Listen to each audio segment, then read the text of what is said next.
एक किसान रामपुर नामक गांव में रहता था और काफी मेहनती भी था, पर दिमाग थोड़ा कम था और उसके पास एक घड़ी थी। वो ज्यादा कीमती तो नहीं थी, पर ये उसे काफी प्रिय थी और उसके दिल के भी काफी करीब थी। वो किसान गांव से गुजर रहा था। क्या किसान भैया, कहाँ चले जा रहे हो? कहीं नहीं, बस घूमने जा रहा हूँ। तो पैदल क्यों जा रहे हो? वो साइकिल में घर में भूल आया हूँ। अरे तो वापस जाकर ले आए, वक्त उतना ही लगेगा। नहीं नहीं, छोड़ो। और वो किसान बिना दिमाग इस्तेमाल किए हुए साइकिल के बिना पैदल ही निकल पड़ा। और कुछ दूर में उसे फिर से एक सज्जन व्यक्ति मिलते हैं और वो किसान की घड़ी को देखकर बोलते हैं, अरे किसान भाई, कहाँ चल दिए? आपकी घड़ी तो बहुत ही सुंदर लग रही है। सच में? अरे हाँ हाँ, सच में बहुत ही खूबसूरत घड़ी है। धन्यवाद। ये घड़ी कहाँ से मिली आपको? ये घड़ी मुझे मेरे शादी के वक्त मेरे ससुराल वालों ने दिया था, तब से मैं इसे संभाल कर रखा हूँ। अरे बहुत बढ़िया भाई। अच्छा ठीक है, मैं चलता हूँ, थोड़ी जल्दी में हूँ। ठीक है, बिल्कुल, आप निकलिए। और वो किसान वहाँ से निकलने लगता है और अपनी घड़ी को देखकर मन ही मन खुश होता हुआ बोलता है, वाह मेरी प्यारी घड़ी, कितनी प्यारी घड़ी है। लोग कितनी तारीफ करते हैं, ये मेरी सबसे प्रिय वस्तु है।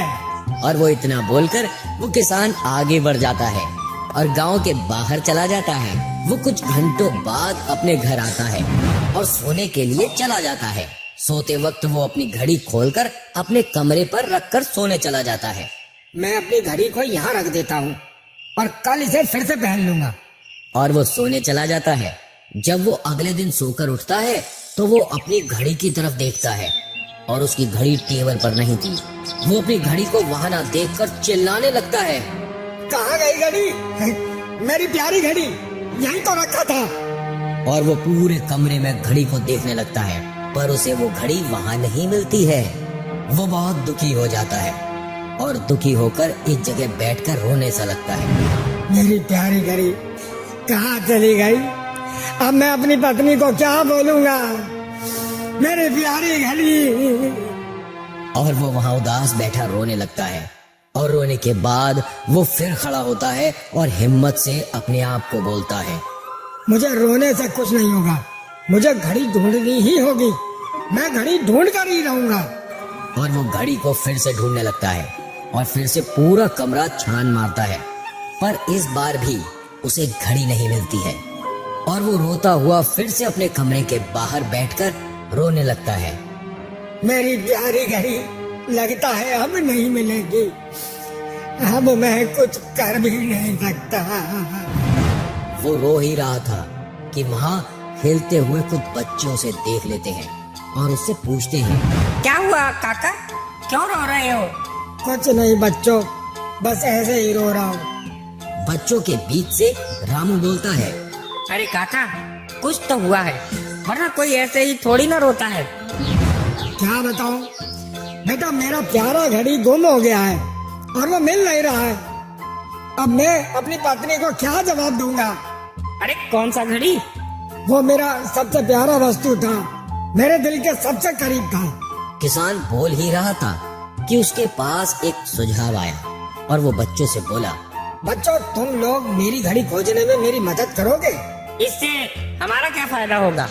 जो मेरी घड़ी खोज कर देगा, मैं उसे 100 रुपए इनाम में दूंगा। ये सुनते ही सभी बच्चे खुश हो जाते हैं और खुशी होते हुए बोलते हैं, हाँ हाँ, हम आपकी घड़ी जरूर ढूंढेंगे। हाँ हाँ, हम जरूर घड़ी ढूंढ निकालेंगे। तो ठीक है, जाओ और ढूंढना शुरू कर दो और जो सबसे पहले ढूंढ कर लाएगा उसे ही पैसे मिलेंगे। और सभी बच्चे पूरे जोर शोर से घड़ी ढूंढने लगते हैं। उन्हें इस तरह ढूंढता देख किसान सोचता है, लगता है मेरी घड़ी मुझे पक्का मिल जाएगी, क्योंकि इतने लोग एक साथ ढूंढ रहे हैं। और वो किसान उन बच्चों को ढूंढता देखता रहता है।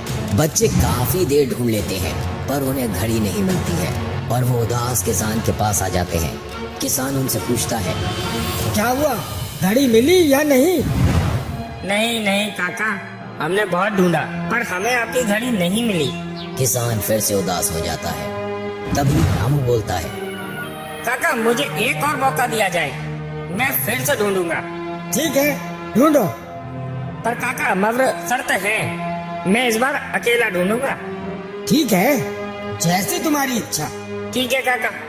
और रामू अकेले कमरे में ढूंढने चला जाता है जहाँ किसान सोया था, और सभी बाहर से ही रामू का इंतजार कर रहे थे। कुछ देर बाद रामू घड़ी को अपने हाथों में लाता है। उसके हाथों में घड़ी देखकर किसान खुश हो जाता है और झूमने लगता है और झूमते हुए बोलता है, अरे वाह, मिल गई तुम्हें घड़ी। हाँ काका, ये लो अपनी घड़ी। कहाँ मिली तुम्हें ये घड़ी? काका आपके कमरे में ही मिली। कैसे मिला तुम्हें ये घड़ी? हम अब मिलकर इसे ढूंढ नहीं पाए और तुमने इसे अकेले ढूंढ लिया। दिमाग काका, मैंने दिमाग से काम लिया। मैं वहाँ शांत चुपचाप बैठ गया और चुपचाप घड़ी के कांटों को सुनने लगा। कुछ ही देर में मुझे घड़ी की आवाज सुनाई देने लगी और जहाँ आवाज आई वहाँ चला गया और मिल गया घड़ी। वाह बेटा, अब लाओ 100 रुपये। ये लो तुम अपने 100 रुपए। और रामू 100 रुपए लेता हुआ वहाँ से चला जाता है और खुश हो जाता है और सभी दोस्तों को चॉकलेट खिलाता है। संदेश: हमेशा अपनी बुद्धि का प्रयोग करें। जरूरी नहीं कि भीड़ से काम हो। अपनी बुद्धि का प्रयोग करके हम अकेला ही उस काम को कर सकते हैं। धन्यवाद।